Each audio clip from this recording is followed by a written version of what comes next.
سب سے پہلا جو سوال ہے، سوشل میڈیا پر ایک ویڈیو کلپ جو ہے وہ وائرل ہوا ہے۔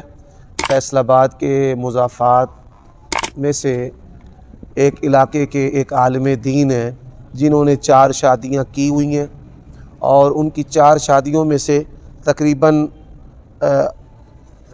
28 کے قریب بچے ہیں۔ 28 کے قریب بچے ہیں۔ کتنے بیٹے ہیں؟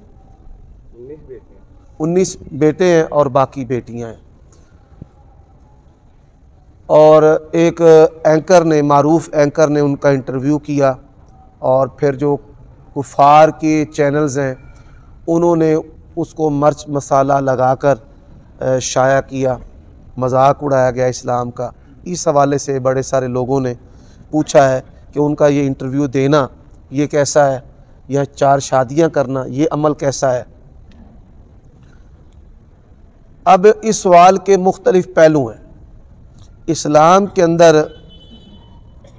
بیک وقت کوئی بھی مرد جو ہے وہ 4 شادیاں 4 نکاح کر سکتا ہے، لیکن یہ نکاح جو ہے محض خواہش کی بنیاد پر نہیں بلکہ ضروریات کی بنیاد پر ہیں۔ نبی علیہ الصلوۃ والسلام کے جو نکاح ہیں ان کے اندر کئی حکمتیں ہیں۔ حکمت کے بغیر شہرت کے لیے یا خواہش کی غرض سے انسان کوئی بھی شرعی عمل اختیار کرے گا تو ہم نے دیکھا ہے کہ ایسا عمل انسان کے لیے فتنے کا باعث بن جاتا ہے۔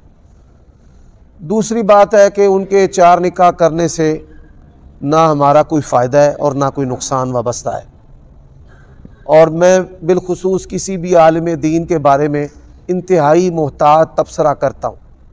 میں ان کو یہ نصیحت کرتا ہوں کہ وہ ایسی چیزوں کو مشہور نہ کریں، نہ انٹرویو دیں، قطع و برید کے ساتھ کاٹ کر وہ ان کے انٹرویو کو مذاق بنا دیں گے، اسلام کے لیے ایک آزمائش بنانے کی کوشش کریں گے۔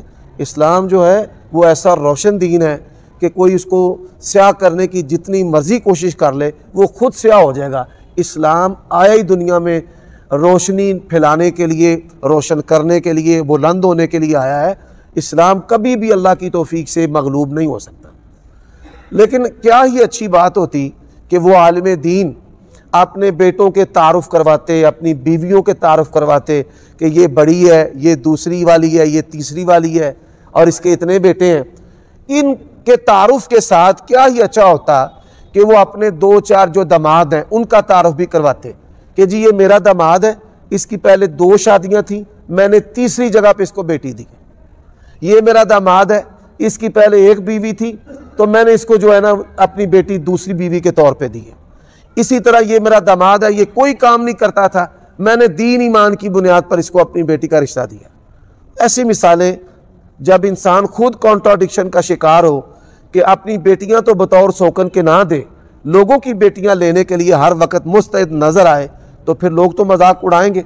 جب آپ سنت پر کما حقو ہو، بغیر کسی کانٹراڈکشن کے، تضاد کے، اور بغیر قول و فعل کے تضاد کے عمل کریں گے تو پھر اللہ کی توفیق سے اللہ تعالیٰ آپ کی مدد کے لیے لوگوں کو کھڑا کر دیتا ہے۔ ان تنصروا اللہ ینصرکم، جزاک اللہ خیر۔